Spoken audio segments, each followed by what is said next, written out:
What's up, Mojave Wastelanders? Hope you're having a great day, morning, night, whatever time of day it is in your part of the world. Haven't shown the intro in Doc Mitchell's house in a while, and, well, this is the start of a 4-episode series where we try to beat Fallout New Vegas without dealing damage, and what better way to kick off a pacifist run than to side with Caesar's Legion? And for a new series, we're going to go ahead and do a quick rundown of the rules. I am not allowed to personally deal damage in any way, ever. If I have allied units on my team, such as the Legionaries in this run's case, at Hoover Dam, then I can't stop them from attacking, but I myself do not engage in combat. Now, I can use companions for the purpose of clearing quests, but I can't just say, recruit Boone, have him kill everything, because we all know he's pretty strong, and then reap in XP that way, because that pretty clearly goes against the spirit of the challenge. I can do Boone's companion quest, for example, as that doesn't really require combat on my end. Now, those of you who have been fans of the channel for a while know that I typically like to use Veronica because, well, in the in-character runs, there's usually a justification for it, and we're definitely going to be doing this here. She will have to kill 2 Bark Scorpions, and I will get XP for that, but I'm going to go ahead and just use a console command to remove the experience points. I'm sure that little bit of XP wouldn't bother most of you, but I want to be as thorough as possible here. Veronica killing those 2 Bark Scorpions means I enter the console command, as if they were never there in the first place, just remove the XP I would have gained from them otherwise. Now, if there's a quest item that kills enemies, such as Loyal Sonic Emitter, that little magic MacGuffin you get while you're helping the Boomers, for Raquel's quest, yeah, we can use that because we're not the ones dealing damage or killing the ants, the quest item is. And while I can't fight at all this run, there is no restriction to the armor I can wear. I am banning any and all weapons because, while blocking doesn't deal damage itself, I'd rather just avoid combat. And again, blocking kinda feels like it's going against the spirit of the challenge here.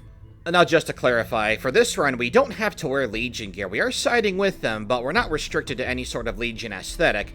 Unlike in our character challenges, we're not in character at all for this little mini-series, so we can use whatever armor or outfit to our heart's content.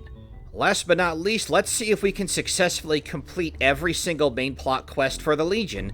This stipulation will extend to the other 3 factions, that's why it's a 4-episode series, by the way. And for the Legion, that's gonna mean we're gonna have to get a little bit creative in how we solve some of them, such as bringing the white gloves on our side, meaning that we're gonna have to get Mortimer to convince Marjorie to bring cannibalism back into the fold. And of course, there's what I call the Resident Evil Vault, Vault 34. Gonna be great going there.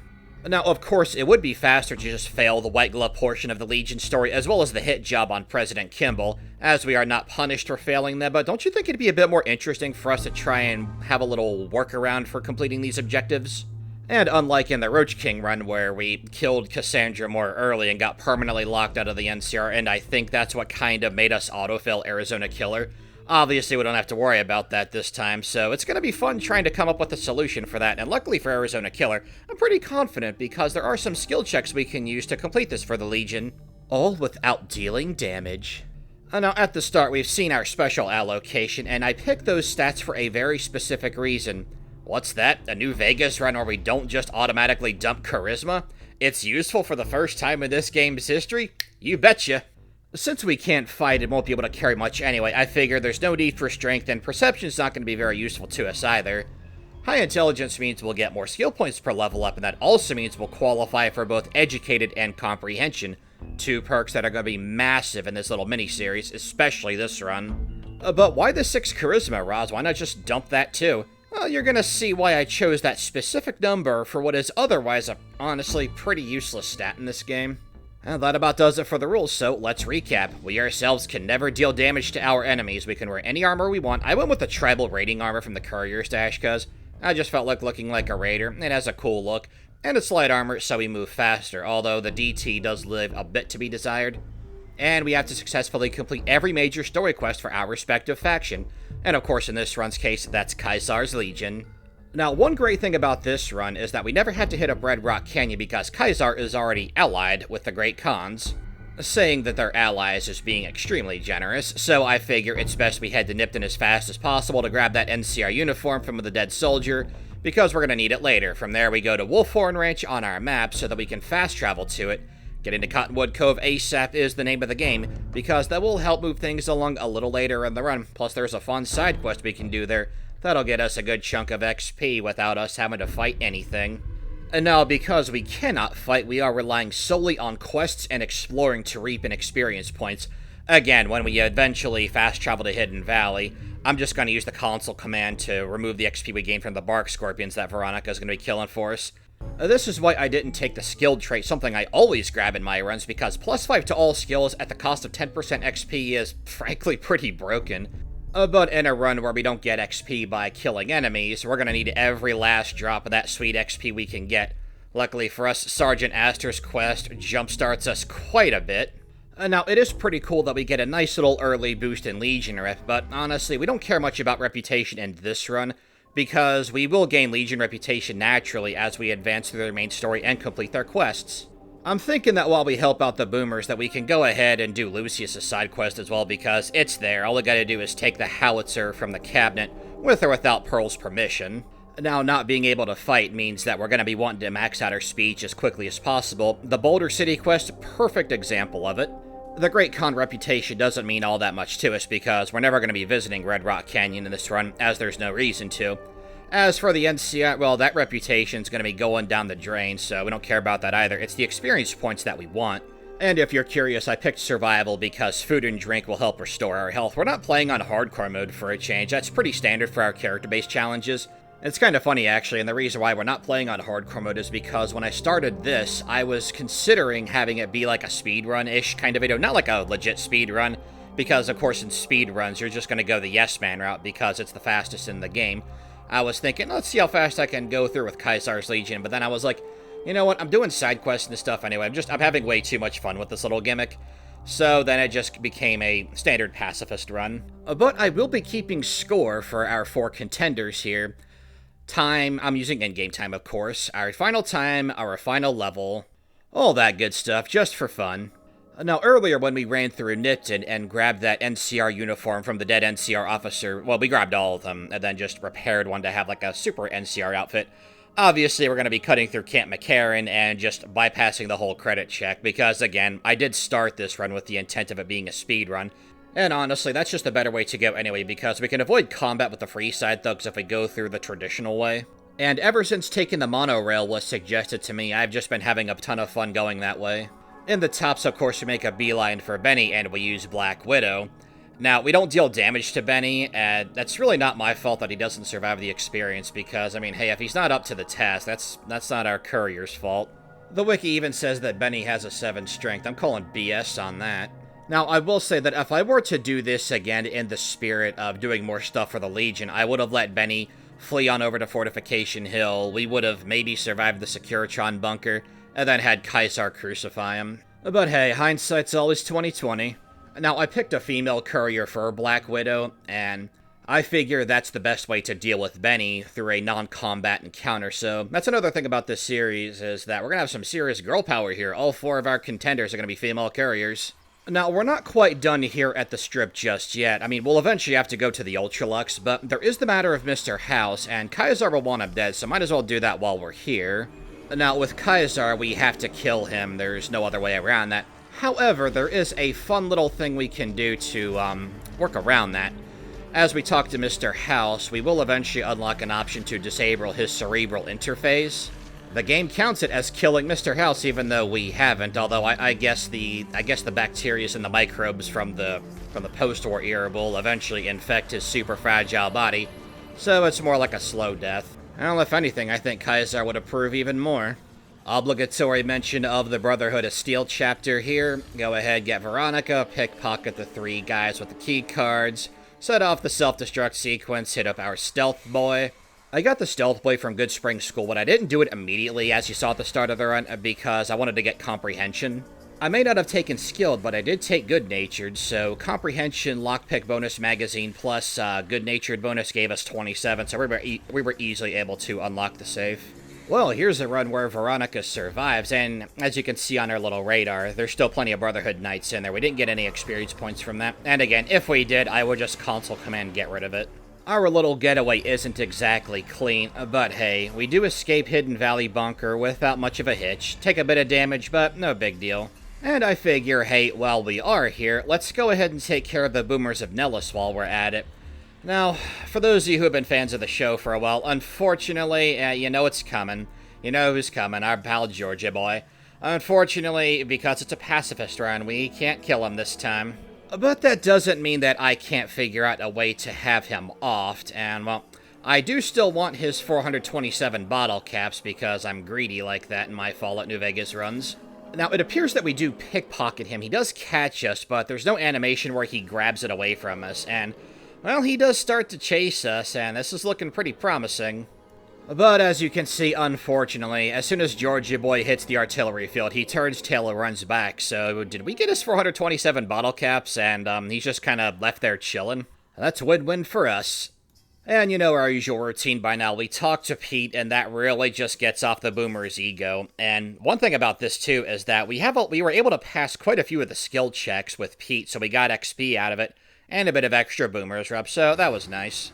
And as for the final part of their little quest chain here, we had just enough scrap metal, thanks to the fact that we could just steal it from them, to go here and get the rebreather from Jack, and all we gotta do now is head on over to Camp Golf, because we're not yet hostile to the NCR, make our way east like we usually do, set off the ballasts to raise the bomber from the dead, all that good stuff. And because this is always somebody's first video, I'll go ahead and show that little, not really a shortcut, but just a real easy, convenient way to get to the crashed B-29. Now, getting into Lake Mead, that might attract the attention of the Lake Lurks. Not really a big deal because they're going to be so far ahead of them anyway that they will eventually lose aggro and go back to wherever they like to hang out, which is usually on the coast. And as you saw when we were talking to Jack, if you don't have the repair check needed to just get the rebreather, all you gotta do is give him a pressure cooker, and you can always find one at the field shack. It always spawns there. With the rebreather, there's virtually no danger to setting off the ballasts. And then from there, you just equip the detonator. As soon as it starts beeping, hit the little squeezy button, and you're good to go.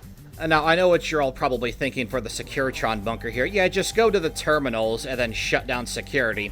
I will remind you that this did start as a speedrun style video, kind of inspired by the Faction Warriors videos that I run. My mindset back then was, well, if I invest in science, that would have us get through here without taking any damage. However, breaking through those terminals, breaking the codes does take time, and we don't have time for that, so I literally bum-rushed over to the Securitron operations console, slapped on the platinum chip because, well, I would be technically allowed to destroy the generators. I didn't want to risk damaging a Protectron, and because Kaisar doesn't feel like sending a couple of expendable recruits to go check if we did the job or not, we complete this objective, no problem. Well, since Veronica left us, let's go ahead and get Boone. He's upset that we're helping the Legion, so let's bring him with us to help out the Legion, shall we? Now, I would have come here early, except for the fact that when you talk to Mortimer before having any sort of strip reputation, even if you have evil karma, he won't want to work with you, so you'll have to be at least accepted with the stripper hire before he'll talk to you, because he wants to work with people of prestige. Luckily, Marjorie says no, but we get the option to talk to Mortimer, who is actually interested in a potential alliance with the Legion, because the Legion has a certain tolerance for his, choice in cuisine.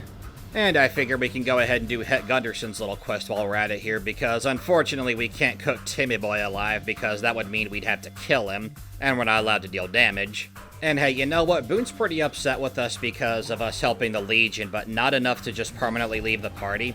So we can do something about that as well. We can just have him chill out in the freezer and think things over. And it's quests like this that caused me to abandon the speedrun idea because, yeah, we could have just failed it and been on our way. But, I don't know, there's just something fun about playing a pacifist, but we're still quite the monster in this run. We don't like violence, but hey, if we can make a chew toy out of one of our alleged companions, oh, yeah, sure, fine. I would pay 10,000 bottle caps to hear a pacifist justify that. All we then have to do is wait for their little 7 o'clock banquet to conclude, talk to Mortimer, he says they converted them back to cannibalism, then we go talk to Marjorie, all that good stuff. Now, like I said at the start of the run, I chose 6 charisma for a very specific reason, and we're about to see why. As we hit level 10, there's a very special perk that we can take called Animal Friend. That might seem like a strange choice, but trust me, that's going to help out a lot here in a sec. So we go talk to Marjorie, report back to Kaisar, and then it's time to help him with his little medical problem. So we have Edward Sallow, age 55, presented to the emergency room. After experiencing intense headaches and blackouts more frequently as of late, and with our pacifist courier's diagnosis, it seems that he has a tumor. Not just any tumor, but a tumor growing in his brain. Pulling from a plethora of medical knowledge and off-the-cuff wit, Our monstrous pacifist courier informs Kaisar that this is a straightforward case of intracranial blastoma fibrillosis. Intra meaning inside, cranial meaning within the skull. Blastoma referring to a type of cancer more common in children that is caused by malignancies in precursor cells, often called blasts. Fibrillosis, actually fibrosis, meaning thickening and scarring of the tissue. Intracranial blastoma fibrillosis, or in other words, brain cancer. It's a simple procedure, as brain surgeries go, says our evil pacifist courier, probably. Well, my speech check was higher than 65, so yeah, we were able to sell that story. Neat. And as we've covered this diagnosis, you've been seeing on screen that Animal Friend has prevented the geckos from attacking us. We were able to draw ghouls back to them, and although we don't have the second rank in Animal Friend, we don't need it because the ghouls and the geckos are of hostile programmed factions. Can't rely on that little trick for everything, though, as we're making our way through Vault 34, getting absolutely swarmed by feral ghouls. We go ahead and grab those auto-dock parts, and it's time to bigoted bounce 10 times over. Now, this isn't the only reason I took Animal Friend to help us out at least a little bit earlier in Vault 34. As we exit Vault 34, the geckos outside will still remain neutral to us. That means that they're no longer enemies, which means that we can fast travel directly from the entrance of Vault 34 and make it safely back to the fort. And as we make our way back to the tent, I'm starting to think here, you know, I bully Leg Atlantis pretty hard in my runs here, and I feel pretty justified in doing that. But because we get to have some real fun in this run, and to continue with our pacifist, just straight-up vile streak here, well, Kaisar has left his fate in our hands. All of Kaisar's life decisions, coupled with the increasing amount of stress as he strives to achieve his dream of turning New Vegas into his Rubicon, has made it virtually impossible for poor Edward Sallow to make a full recovery. A fatal injury to his head is what took his life. The courier does struggle with what to do here. If there was one thing that she could say to Kaisar, it's, "I have the power!" And well, after we have Lucius kinda chill out, we just carry on with things as normal, get ready for Arizona Killer, which we are not locked out of this time, and we have a pretty fun and fast solution to resolve this quest. I was able to backtrack to Good Springs and pick up a Programmer's Digest that I had missed in the Good Springs school. So then I continue with the quest here, and we need that because our science right now is 30, with comprehension it becomes 50. With 50, we can go to the anti-aircraft terminal, and then set the gun to attack any incoming aircraft. So I'm going to pull a quote I used to say at the start of all of my episodes of my Caesar's Legion Let's Play. Sit back, my friends, and enjoy the show. Just make sure that you activate the terminal before you talk to Cato Hostilius. All said and done, we have made it to the final battle in favor of the Legion without us dealing a single point of damage. I mean, we've set off a bunker self-destruct sequence, we fed one of our companions to the White Glove Society. You know, I feel good about that little trade-off. Boona helped us with some cultural appreciation with the White Gloves, considering what they used to do before Mr. House civilized them. Now, here at Hoover Dam, we can't just go dashing straight forward because, especially at the second half, where the NCR Rangers will start to attack us and show up, is that if we rush forward too much, our Legion allies won't be able to draw the brunt of the fire and allow us to advance in relative safety. Now, by this point, of course, I have hotkeyed stim packs, super stim packs, all that good stuff. Interestingly enough, in this run, I never had very many bottle caps, which is very unusual for the runs because it's super easy to get rich fast in this game. At the same time, however, I don't feel like we ever had a resource drought. We've always had just enough to keep some stim packs going. And a fun little fact is that I didn't once repair our tribal raiding leather armor at all throughout the course of this run. So naturally, it's probably going to break here. It's kind of funny when I loot that first NCR soldier, I grab the Psycho just on instinct, and I'm like, oh wait, I don't even need this run. And now that would still be okay normally because I could just use Psycho, Jet, and what have you, chems that are useless to us, as fodder for Day Tripper, but I never actually bothered with Day Tripper in this run. We do have Logan's Loophole as one of our traits, but I didn't think that we would need Day Tripper in this run, and that's appearing to be true so far. First area's clean. That's pretty sweet to me. So what do you say we go ahead and tackle the meat of the exterior here? Again, Rangers are going to be on the other side, so we're going to have to be careful. They have powerful weapons in passable condition, and our tribal rating leather armor is on the cusp of breaking, if it hasn't already. Fortunately, though, there is some light at the end of the tunnel, as we're able to draw some of the NCR troopers to our Legion buddies here, making our way down. We're going to be taking a bit of a beating from some good old bullet sponging, but the Great Khans will show up to draw their attention and allow us to get inside of Hoover Dam, and I'm not going to say safety, but, you know, close enough. And from here, it's pretty standard stuff. All we have to do is survive a little gauntlet through 4 floors here and make our way to General Oliver and use our speech check to overcome the encounter. And, oh man, I promise you, you guys are not ready for this.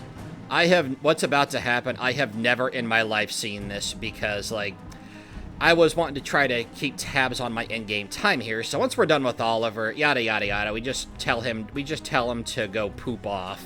Now, General Oliver is the final boss of the Legion route no matter what, and whether or not Kaisar survives, Legate Lanius will personally congratulate us and tell him what the plan is going forward. So, as all that good stuff happens, making our way outside, Legate Lanius is gonna get ready to give us that good old-fashioned pat on the back.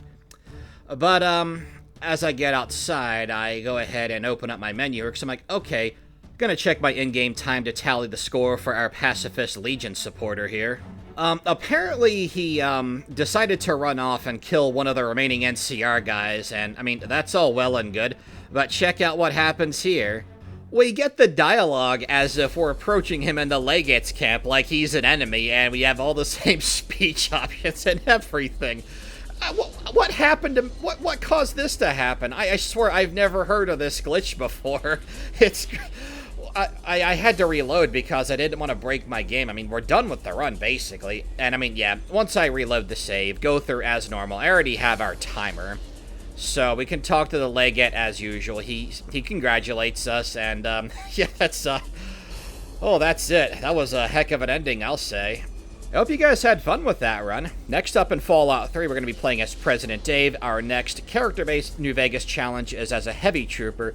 And our next pacifist run, we're going to be doing the same thing, but siding with the NCR. Thank you guys so much for watching. I'll see you there.